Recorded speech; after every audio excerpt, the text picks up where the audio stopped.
Welcome to the ThunderCast, your martial athletics podcast produced by the fans, for the fans, with your hosts, Russ Livingood and KD Hugnall. We're bringing you the thundering word on the thundering herd each and every week, so keep it right here. The ThunderCast is on the loose.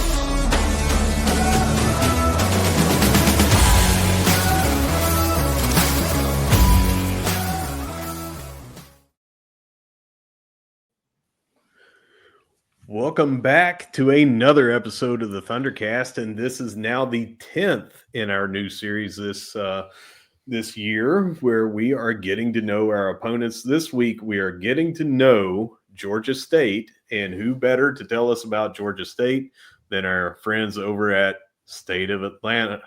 So, gentlemen, you guys usually have this little ritual to kick off your show, and I'm going to turn it over to you and let you grace this show with your opening ritual. Welcome back, Panther fans. I'm David Brown, here with Ryan Graham. Hey, y'all. Tim Thurber. Hello. And this is ThunderCast.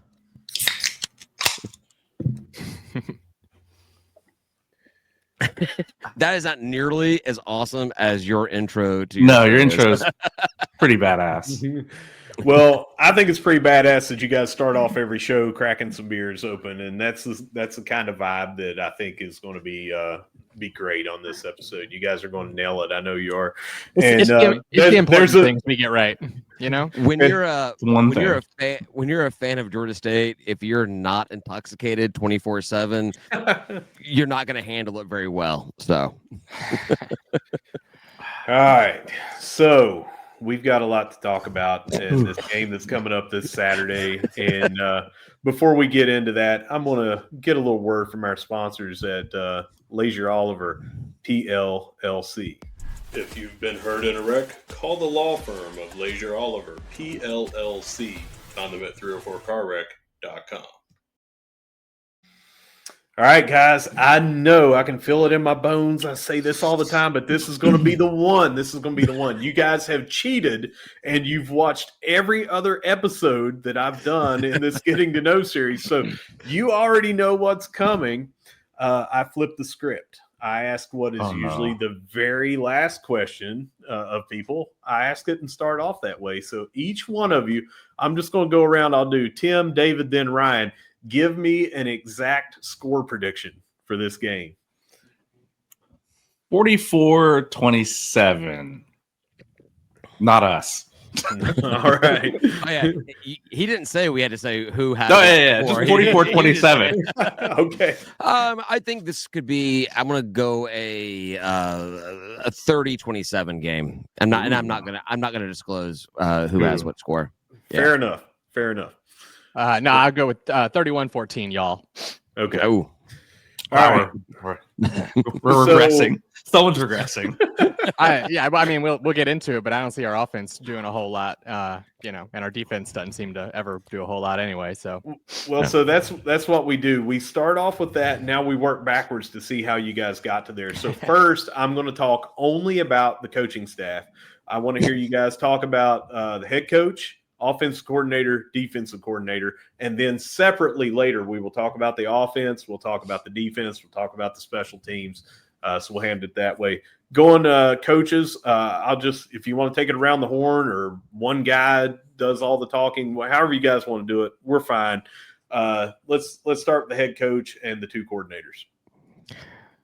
I'll kick it off. This is Del McGee's second year. Second year, it's kind of 1.5-ish year as a head coach for Georgia State. And he came in with so much fanfare, so much accolades. He's a two-time national champion assistant coordinator at UGA down the street. And I mean, like the talk of the town was like how good of a hire this was as a guy. And now we have 4 games left in the season. 4 games, 3 games, 3 games left in his second season. 3 games left in his second season, and we got 4 wins total. 1 this season. I think, everyone jokes Georgia State doesn't have a big fan base, but for the fan base we do have, that clock is ticking on Del McGee. We're waiting to see something better. Hugh Jackson, as the offensive coordinator, has never been successful anywhere he's been. He's one of those fail upward types of guys. And we've seen it. We spent, you're talking about coordinators and coaches right now, but I think it's you can't talk about that without talking about the way this season started. We brought back our quarterback from last season and Christian Veyer. But we had Finley that was going to be joining us that we couldn't talk about. It was under the radar type thing. And we had Cam Brown that was also there. And as soon as Finley was available, we put him in. Then we started this quarterback rotation type thing. And it was evident. It was so evident from the moment that Cam Brown took his first snap that he was the quarterback that was going to be able to lead this team. And I don't know if it was Hugh. I don't know if it was Dell. It seems like it was Dell. He wanted to maintain this 2-quarterback system, and it hasn't worked. I think that, we have the one FCS winning as Murray State. I guarantee you, if we had started Cam Brown day one, we're at least 3 wins on this season right now. And I would feel a lot more comfortable going into this game against you guys. So I just don't have a lot of confidence in what our offensive coordinator has been doing. And, Ryan kind of alluded to it already. Our defense has not been doing too much. So, not a lot of faith in our staff at this point. We believe we don't have official word, but we believe that our athletic director will be retiring, or at least just non-renewing his contract in the season. So we don't really want to see a change at the head coaching position because we don't want him to hire the next guy on his way out. But I would expect very much so to see offensive coordinator and defensive coordinator change coming out of the season. And I'll let you guys talk about anything else. Yeah, I'll concur on the not wanting to get rid of the head coach just yet or anything like that. Although he is on a very warm seat right now, a very hot seat, frankly. And part of the reason is stuff that David gave. Some of the reasons David gave is we don't necessarily want somebody who's on the way out also replacing a guy. And so there's some of that. But then also, I just think that 2 years is typically what you should give a guy before you start saying something. So you don't want to fire somebody in the middle of their second year. That's pretty early.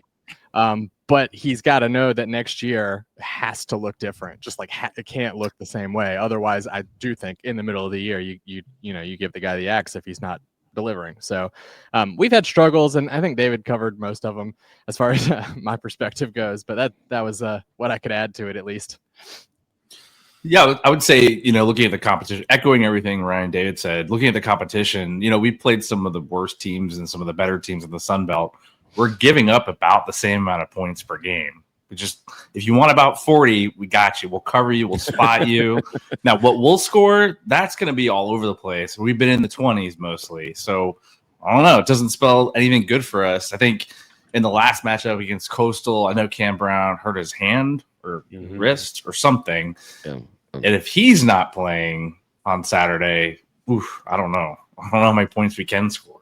Probably closer to what we scored earlier in the season, which is in the teens to low 20s. Yeah, I'm on record as saying that if Cam Brown is not our starter and does not play all 4 quarters, we've got no chance of winning a game the rest of this season. So, I don't know what his status is. I tried to check in right before we came on here to see if we had an idea about what he looked like. And, obviously nothing's come out yet. It's a little early to get that kind of information. But, we don't know what's going to go on with Cam. But for your fans that are listening to this, if Cam Brown is not the starter on Saturday, you know what? Start drinking. Yeah, have a good time.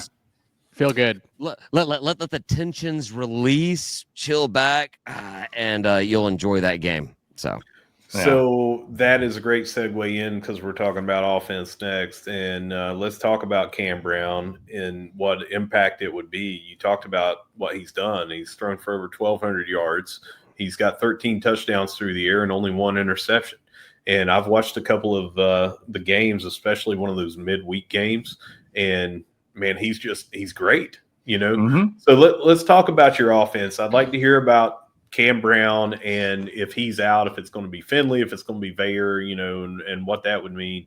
Your offensive line, those big guys that set the table for everybody, the running backs and the receiving corps. Let's just talk it all. Yeah, I don't. As far as the injury goes, I think we're not quite sure how serious it is yet to Cam Brown. He hurt his throwing hand, I guess, right before the half, and he didn't come back into the game for the rest of the game against Coastal. So, and we did not see Christian Veyer in that game that I know of, unless he came in for a play or two somewhere. But it was pretty much TJ Finley. His helmet kept coming off, and every time his helmet came off, a different backup came in. So, but it never was Veyer. So I don't think Veyer's in the cards right now. But other than that, I mean, TJ Finley, he's our presumed starter if Cam can't go, and he's got a real big arm. He'll try to throw it downfield. He won't be terribly accurate at it, but he'll complete a couple of them. He'll also complete a couple of them to your guys, because that's typically what happens. He's got kind of a wild throw. What I want to see from him, because he's kind of a big guy, I want to see him lower his shoulder a little more and just bowl over guys. Because he is a big dude, and I think he's got the power to do it, but I'm not sure if he's been coached, down from that or something like that. But we had a quarterback named Nick Arbuckle some years ago, and he had a hell of an arm too, but he is very accurate. He's been lighting it up in the Canadian Football League for a couple years now, and he would lower his shoulder and just bowl guys over and get 4 or 5 extra yards on every play if he had to run it. And that's what I want to see Finley start doing, is protect the ball more, stop making these wild throws, and when you run it, just power run, Yeah. All right, let's hear about the receiving core, running backs. Well, I think the receiving core is Ted Hurst and Ted Hurst. This is a guy that you guys that watch the NFL draft, you'll see his name get called up. He has been one of the most electric and consistent wide receivers in the Sun Belt for years now. And I think that everything goes back to the quarterback, as it always does. And I think that if we would have locked in on a quarterback earlier in the season versus doing the little switcheroo we did for so long, we would have seen Hurst would have had a lot more stats at this point. And it's unfortunate for him, but his pro day will be fantastic. He'll have Cam Brown throwing to him, no doubt about it at all. And it's Hurst. It's Hurst. That's what it is. There's you got Javon Robinson. He's about half of what a Hurst is. There you go. Yeah. And then everyone else is just kind of like table stakes at that point, receiving core wise. I mean, if you want to look at rushing, it's going to be Cam Brown. He's our leading rusher. He's very good outside of the pocket. He can scramble and gain lots of yards if you've looked at any of the highlights. Jordan Simmons isn't too bad as one of our running backs, but honestly, our offensive line hasn't made it that easy for our running back corps to actually look like they've used to look for the last 3, 4, 5 years, where that was our strong suit. It was our quarterback play. It was kind of iffy. We could still rush the ball. Now it's kind of, if you throw out Cameron Brown, our rushing game is not very impressive to date. Go ahead, Ryan. Sorry. I would just like to add to that though, our backups in our running back stable and our people that are behind Hurst and wide receivers, it's not that they're bad. They're just not electrifying. They're pretty good. The ball gets spread around some. They're completing some of the easier stuff and getting stuff done. And so they're not they don't disappear, but they do get the ball does end up getting spread around a lot after Hurst. And so that's kind of where we see. And so they're good enough. They're really good to stand in, but there's not a lot of big time playmakers. Yeah. What I want to add to this is, if this game, for whatever reason, if this game comes down to the wire and you guys are really, stressing everything, and it comes down to Georgia State kicking game. I was gonna say, are we getting to special teams yet? We're gonna talk about them. Let's hold off on that. And lastly, here on the offense, your offensive line. I don't know if you guys are dealing with any injuries or if you're good to go full strength, but let's talk about those guys. This is one of those ones that as a more of a passive fan, I don't always know the X's and O's. It's harder for me to do offensive linemen. I'll tell you, they all look kind of fat and not big. They look kind of fat, which I know is a typically a bad thing. You can't move around on your feet too much when you just got a lot of fat. But the other thing is we've seen some weird choices by these coaches with who they play in skill positions, namely quarterback.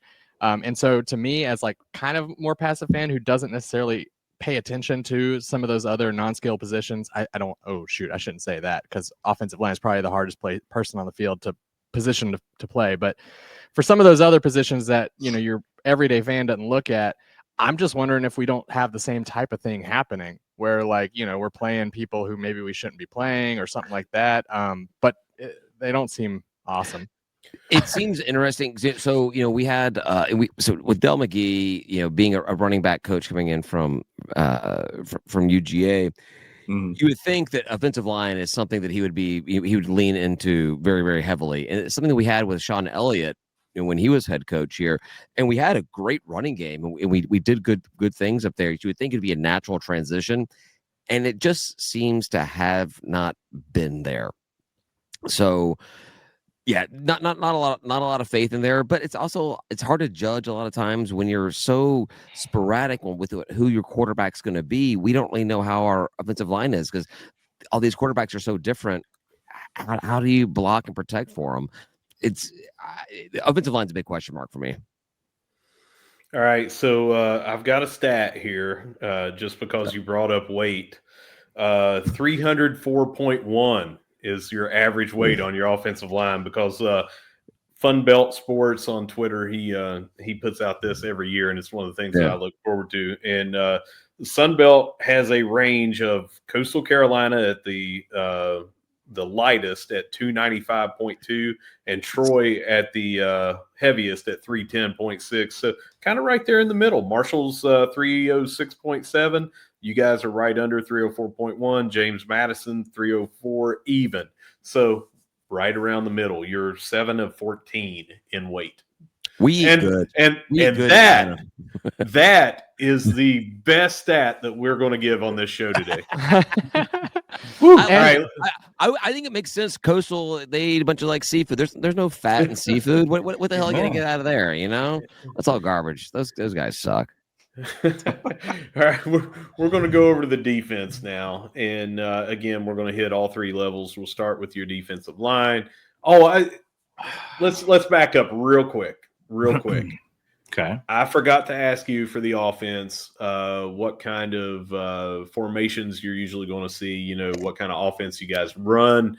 And pass run ratio, that sort of thing. What are Marshall fans? There's no hope for me and David on this. So Tim, do you know the answer to this? Well, okay. We used to be a run-based offense. Now we're probably more of a pass-first spread style attack offense. Okay. But you can tell, if you look, you've obviously looked at the stats, so you can see our rushing is kind of, if you looked at last year to this year, probably to this point in time, you've probably seen a flip of our stats essentially. We were a run-first team previous years. Now this year we're pass happy. That's all I can say. We pass the ball. And I don't know if that's offensive line play, not providing holes for the running backs to get through, but we are very pass first spread style offense. Yeah, here's the yards through the air is 2284.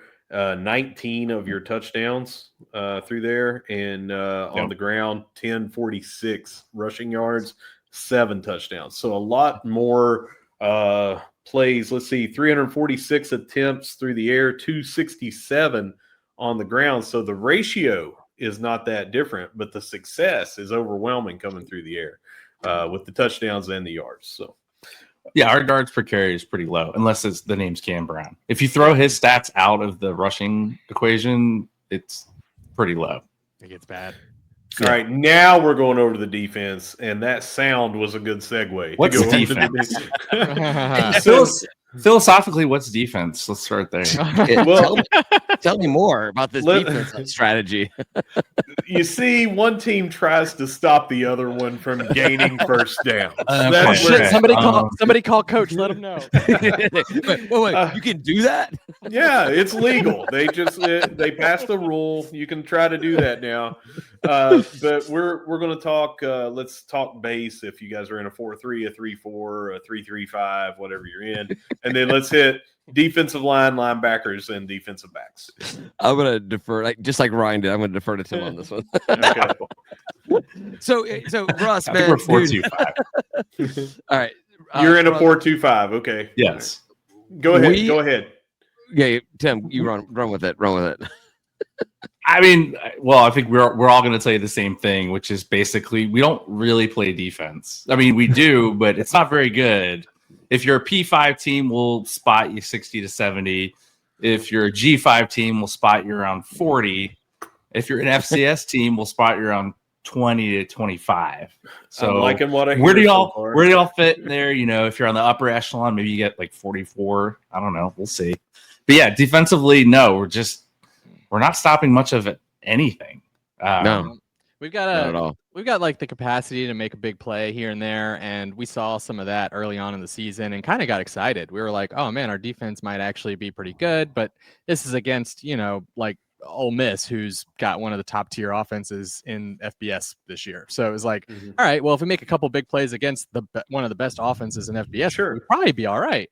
And then as the season kind of progressed, we started seeing like, well, that's about all we had in us. And we can still make a big play.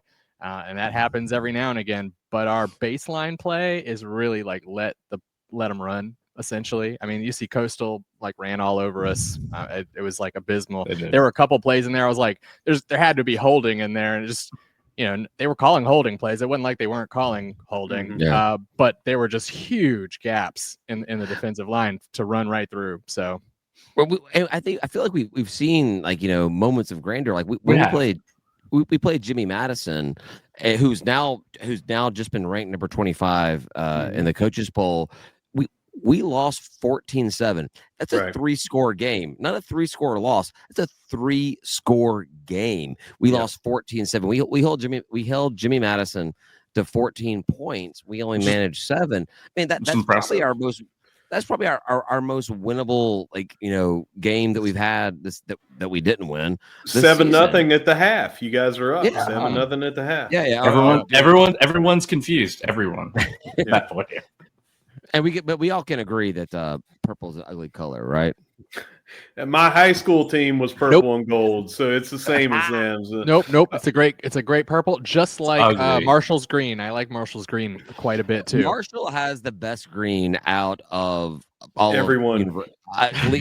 Collegiate sports, professional sports. I really do like. I have respect for Marshall, and I do like that green. And I like the bison. Man, that's awesome.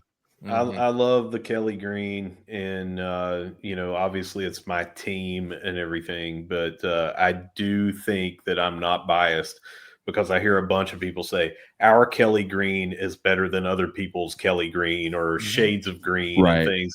The one that is the closest is North Texas. They have a very similar green to us, but ours is still just that much better. And when you see all these people, like you'll see on Twitter, it'll say who has the best green, and it'll put them all the jerseys right next to each other. Ours just pops out. Yeah, it sticks out than everybody else. So our Georgia State blue is like one hexadecimal code different in the color code from what Kentucky's blue is. And I love our blue. I think it's fantastic. I do too. Could we have picked a better team to bogart our color off of, man? Like maybe we'd be a better team, Hey, listen, I've said this a lot, but I think the Sun Belt has some of the best colors and like not just the primary, but your primary, your secondary, your logos. I think that top to bottom, the Sun Belt is very good. But I think the East looks so much better than the West because the West has like 5 different shades of red. And then they do like red. Yeah. And then over here, well, Navy sucks though. Navy's like just a boring, stupid color. That most importantly, but also those teal sand chickens are absolutely the worst. So, buddy, a little bit of teal goes a long way. As someone that grew up in a house that when 1990 hit, there was mauve and teal and all that stuff. A little bit, just a drop of that goes a long way. Not making it your entire identity, but I don't know. Then you go look at their turf, and there it is. It's a lot to watch the game when it's away and it's there. And you guys with your green turf. No, I'm just kidding. We really got to get rid of that thing. No, all right. So we talked offense, defense. Let's kick it on over to special teams, and I want to hear about your kicking game. I want to hear about your punter who might be able to flip the field or maybe not, and then any return guys that are worth mentioning. Because doesn't Hurst return kicks a lot too, or am I just making that up?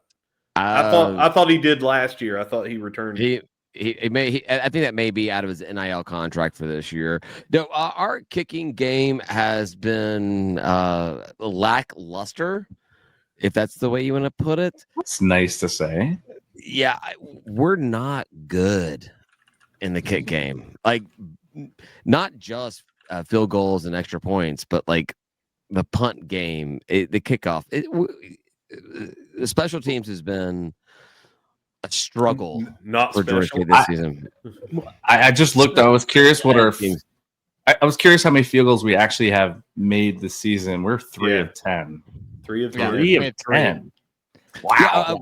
Russ, this was a point that Ryan brought up in one of our episodes several weeks ago, or a couple weeks ago, was we actually had gotten more safeties than we had scored field goals at one point. And those stats were tied up until we played Coastal this weekend. So that is wild. That is wild. Let me run over these real quick here. You've got 2 different kickers that have attempted field goals this year. The one that has made the most is 2 of 4. He made one in the 20 through 29 range. He's 1 of 2 from the 30 to 39 range. His long is 31, and he's 0 for 1, 40 and longer. The other guy has a 52-yard field goal, which is pretty daggone impressive. It's 1 of 6 that he's made. Yeah, that's the problem. He missed one from the 20 through 29. He's missed 3 in the 40s, and he's 1 of 2 over 50. He also has missed an extra point. That's what I was going to say. I'm pretty sure he missed one of those. But we've only missed one of those, which is pretty, I'm like, well, if we can figure that out, why can't we figure out the field goal thing? The thing that annoys me about field goals, extra points right now is we all watch College Game Day on Saturday mornings, and we see Pat McAfee pays some a human resource manager major to go out there and kick a field goal. And these kids are doing crap that our on scholarship kickers can't do, and it's driving me absolutely batshit crazy. I'm like, can we get these kids in the transfer portal to get over here, to get over to Georgia State, so we can get a freaking field goal kicked? Liam Rickman is one of those 2 kickers you're talking about, and I've talked to him on several occasions, like just randomly at different events, just happened to see each other. But the last time I saw him was after that last missed kick that cost us a game. And he saw me, I saw him. He's like, hey. There was no conversation to be had. Well, so this episode is always only about our opponent, but as we're talking about kickers and you say you find somebody or whatever, I don't know if you know the story about our kicker right now. He's from Ireland, and he played Gaelic soccer, which is like a mix of, I just called it a mix of basketball, rugby, and American soccer. It's wild, but this is his 9th collegiate game, American football. It's his 9th game ever that we just played, and he already has records at Marshall for he's got more 2 or more field goals in 5 games in a row. He's 17 of 21 on the season. He has 4 field goals of 50 or longer, which already is the record at Marshall for how many he's had, and this is his 9th game. We need to get one of those. Yeah, Ireland. You get him from Ireland. How much are you guys paying him? Because we can probably give him a Magic City coupon. In addition to that, I hear they've got great wings. I hear they do.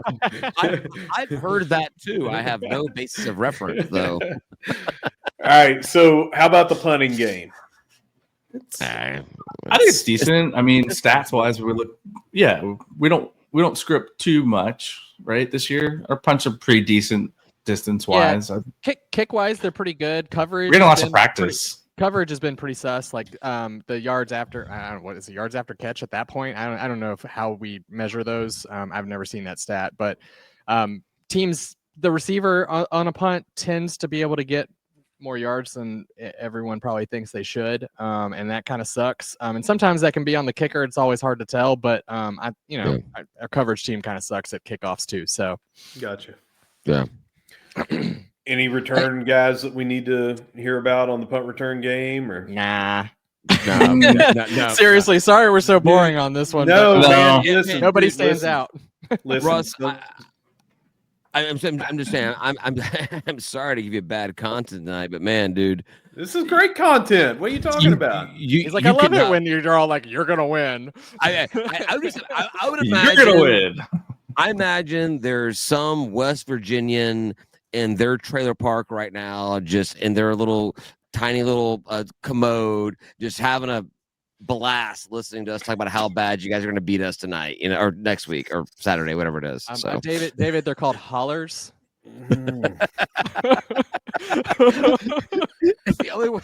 This is the only way I can feel good about myself. Okay, guys. Oh boy. Jeez.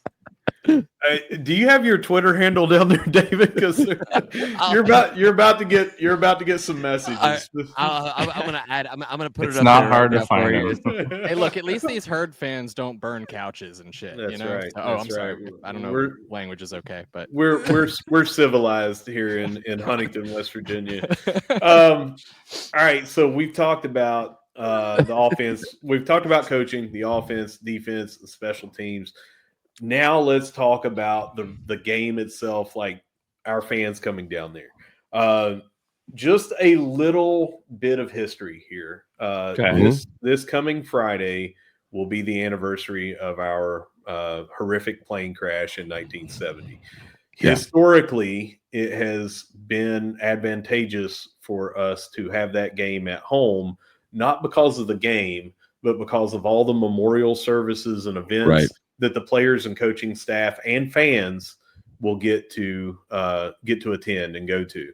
So the fountain ceremony that we have on the 14th, the entire team, the coaching staff, the administration will all be down there traveling, I imagine, that day, flying into Atlanta, and they'll have to miss it. I don't know if they'll try to do that and then fly, but most of the fan base is going to have to miss the fountain ceremony if they go to your game. So it might not be as well attended as Marshall has traveled in the past, is kind of where I'm going at. But for those that are making the trip, let's talk about what to do, where to go, all that stuff. But before we get into that, I just want to acknowledge, between the three of us, I am like a schedule, like I obsess over schedules. I look into every little aspect, when we're home, when we're away, and not just us, but opposing teams as well. What the ratio of away games, home games, like as far as like in a row and in months, all that kind of stuff. And I've just come to the conclusion the Sun Belt has no clue how to schedule games, and this is another example of it. This is our fourth out of 5 seasons where we end the season with 2 away games. And I know that half of all of college football ends the game on the road, but no one should ever end the season with 2 road games. And this is our 4th out of 5 seasons where we're doing that. Maybe it's 3 out of 4. Things like this with Marshall's historic, or not historic, ceremonial event, like these are things the Sun Belt should take into consideration, and they don't do it, and it is a blight on how Sun Belt does scheduling, and I hate that for you guys. I also feel like that's probably gonna be another thing that's gonna make you guys kick the shit out of us this week, because you're gonna need it, and you're gonna love it, and you're gonna feed into it. But that being said, there's a great barbecue place right by campus, right by the stadium, called Woods Chapel, that really heavily leans into the opposing teams. It's great barbecue. It's fantastic barbecue. And it's a little pricey, You but it's spend a great little quality. bit, but it's good. You'll It's spend a good. little bit, but it's really good barbecue, and it's right there. It's what a 3-minute walk from the stadium. Walk up, All right, blocks up. Yeah. what kind of style of barbecue is it? Because there's various different kinds and things like that. So I know that it could have its own style, but does it lean more toward a Kansas City, a more southern like in Alabama, I don't think and that sort of thing? Definitely not the vinegar thing- style of North Carolina. No, Yeah. the thing that so it's great we're talking about this because Ryan and I are really This is a better big podcast now. barbecue snobs. The thing that Woods Chapel does that I think is fantastic is with their as far as like their pulled pork goes or like they're just like their pulled sandwiches go, they do a whole hog thing. They right there out there in front of you, they have their whole hogs smoking, and so when you get a pulled pork sandwich, you're not just getting that butt sandwich, that shoulder sandwich. You're getting a little bacon in the air. You're getting a little ham. It's a whole hog barbecue. Yeah. So it's good. It's really good. I'm not a big sauce guy. Ryan's a big sauce guy, but I think that Woods Chapel does a good job. But it's a deep South barbecue place. I don't think it really follows any kind of North Carolina, Memphis, KC, Texas. Yeah. No, I'm a Memphis guy. Yeah. The owners are actually famous in Atlanta before they did this because they have a Jewish style deli, like a New York Jewish style deli called the General Mir, and then they've expanded into this. And so I guess they're probably pretty good at pastrami and like smoked brisket and things like that. Yeah. And their brisket is really good. So, but I just wouldn't attach any of those styles to it. They've got like 3 or 4 sauces that like have different styles to them. I think they're all like okay. But the meat itself is where you get a lot of That's the show. Yeah, That's the show. Yeah, exactly. Man. So it's more like Texas in that way, I guess. Yeah. But the They- sauces well, are not one- important there. Another style we didn't mention was St. Louis style, and they have more dry rubs and things like that as well. I'm a dry burger guy, but I will say that that they very much do lean into accepting of the opposing team fan base. There's always a lot of opposing team parties before the game. So I would say Woods Chapel is definitely a must go to. It's a 2:00 game, right? You got Hero Donuts, which is like right there in Summerhill area. They've got an amazing burger. It's so good. Honestly, don't get donuts there. Get like the burger. Anything else on the menu, and they've got like just a great lunch. They make their buns there, and like it's really good. But the burger is very. But if you want donuts, they're good too. I don't know. The people bought them to the tailgate. They're always good. Yeah, I bring Halfway Crooks. You can't forget that. Halfway Crooks is a solid beer. It's a brewery right there, right down the street from the stadium. But guys, we got to let everybody know the number one thing to do for this game is the state of Atlanta chili cook-off. That's true. Yep. We've been doing a chili cook-off outside the stadium for our last home game every season, which, as I aforementioned, we're horrible about some of us horrible about scheduling our game. So we have like these chili cook-offs when it's still warm as hell in Atlanta. But anyhow, we're gonna have about 20-25 chilies out at our tailgate, and I gotta find out where we're I think we got the sweet access or something like that we're giving away. Nice. It's all free. Just come out. You bring chili. You taste chili. If you don't bring chili, you can still come taste chili, and you can judge on our chilies, and we have a good old time. And everyone vote not Paula. So what parking lot will you guys be in that they can come and see you guys and tell you that we're in the don't live plaza, the like trailer right park? in front of the stadium. We call it on the bricks, but it's like right where the Hank Aaron statue is. Like when you're walking into the plaza, we're right in there, and we call it on the bricks. We're right against the wall. We'll have a big old State of Atlanta sign up. Hard to miss. Yeah, I'm looking at the plaza right now, and I mean that's right there where Woods Chapel is, and Hero is right there. I mean, all that stuff is walking distance from wherever you're going to park to. Summerhill is just. If that's the neighborhood you're looking, that is the neighborhood you're going to be in. So just look at any of those places, but really pick one of the ones we said because there's some good stuff in there, but there's also some hit or miss stuff. So and go ahead. we are very, very welcoming to opposing fan bases. We'd love to have all the Marshall guys come out there. I'll buy you a beer. Just come out and hang out with me. Hang out with us at our tailgate. Have a good time. The Panther Walk with the band and the players walk by, go right in front of us. We have a good time. We'd love to have any Marshall fans come hang out with us. Yeah, we might just stay out there the whole game. I don't know. We'll see. Like our student base. Suggestions for parking for people that are coming. I think so. The parking's kind of weird right now because we're supposedly guys. We're in the process of. I just got a message that we actually have broken ground on baseball. Oh, breaking news on What? Yeah, on the ThunderCast. Did it finally happen? One of our big lots has been breaking ground for baseball. But yeah, blue lot. And just behind the Publix over there, and whatever they call that lot is out there. Dude, it's Atlanta. It's parking. It's fine. Just get it. It's good. All right. Any other tips on fans coming down? What to go do? What to see? That sort of thing. I would say. First thing I tell anyone that's never been here is yeah, so there's one is the Claremont Lounge is amazing. It doesn't matter when I don't even know when they open, but after the game, go there. But the aquarium, I tell family friendly. I tell them the aquarium's awesome. It's amazing. If you can get over there, if you're going to be in town for long enough, go visit the aquarium. It's worth it. But then in adult endeavors after the game, the Claremont Lounge is technically considered a strip club, I think. But there are women there that strip. But it is America's best dive bar, is what I call it. And it is just an amazing place. They say it's where strippers go to die. It's just a lot of grungy alt. It's like the best dive bar ever. I fully recommend.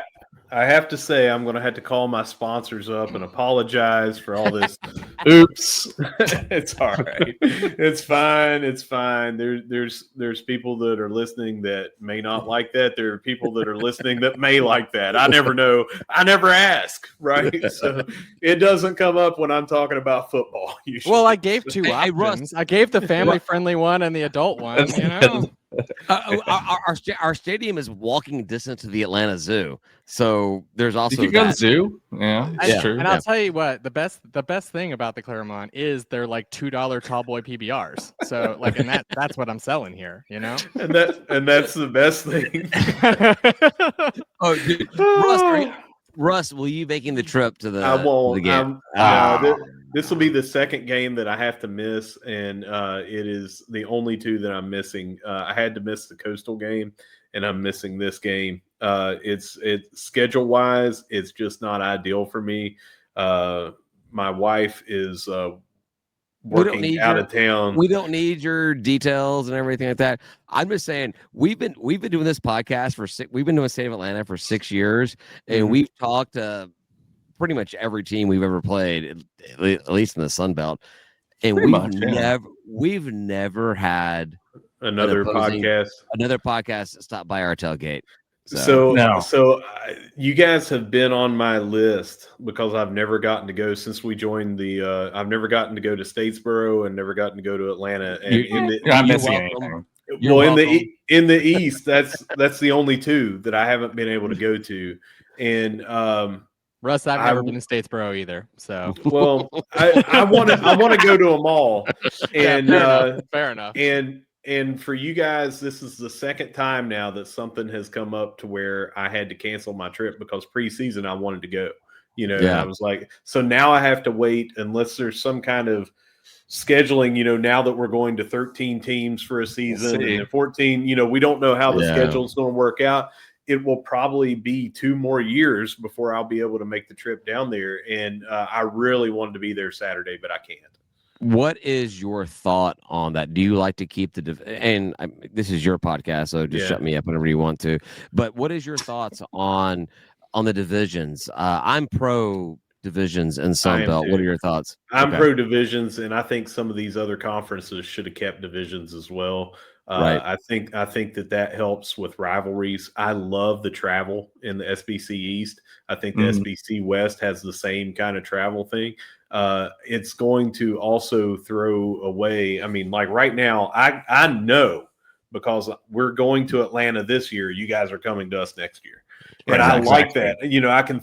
I can know that every 2 years I have an opportunity to go, to an away game. Right. Like, and now when we go, if Louisiana Tech cannot be added next year because of whatever with their exit fee and things they like will that. be.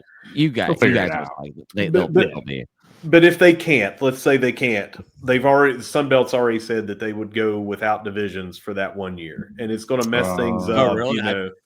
I missed that. They've Yeah. already, because you've got 13 teams and you're only 6 in the West and everything. You just cannot do it. It's logistically impossible to keep Right. it. So that might make them reset. Even if they come, let's say Louisiana Tech can come in. All right. Do they just get slotted into where Texas State was in the rotation? Or do they do a reset and say, okay, now let's change everybody? So, we had never played at Texas State, Marshall, since we came in.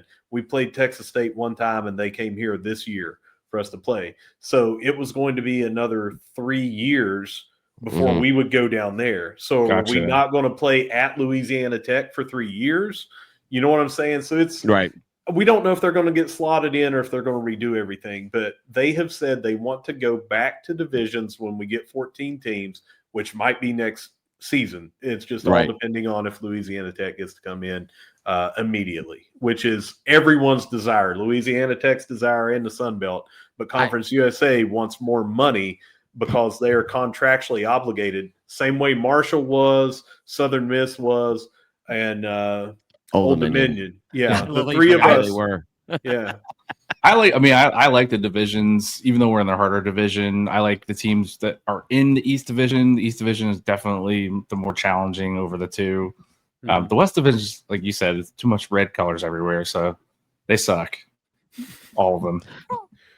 So, Russ, if I can bogart your podcast for a minute as well. Feel free. Like, I mean, you're in third year into the conference. Like, how do you guys feel about being in the Sun Belt? How do you guys like being with all of us? It's actually the fourth, 22, 23, 24, and 25. And I loved it. I was a big advocate of us going there and coming here now, not going there. But at the time, going to the Sun Belt. Right. And I love the fan bases. The American Conference went with markets, and I've seen you guys discuss this, because Atlanta is obviously a big market, but it's not like everybody in Atlanta is a Georgia State fan, and I mean that in no slight. They're not. It's, but the same with where Rice is, Charlotte, so they went the American Conference went with those markets over fan bases, and I love being with the fan bases that we are in the Sun Belt Conference.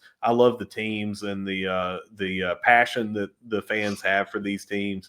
And right now, you guys are down. You're having a bad season, and when you have a bad season, your casual fans don't show up as much, and that's unfortunate. But all it takes. Winning solves everything, right? You have a good season, and then all of a sudden things start looking up for you, and that just makes the team play a little harder, and you get on a good cycle.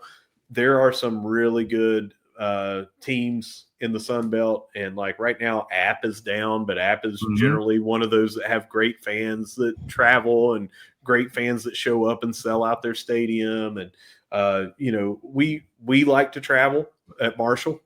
I think we took 7,000 to Notre Dame. Everyone wants to leave West Virginia, right?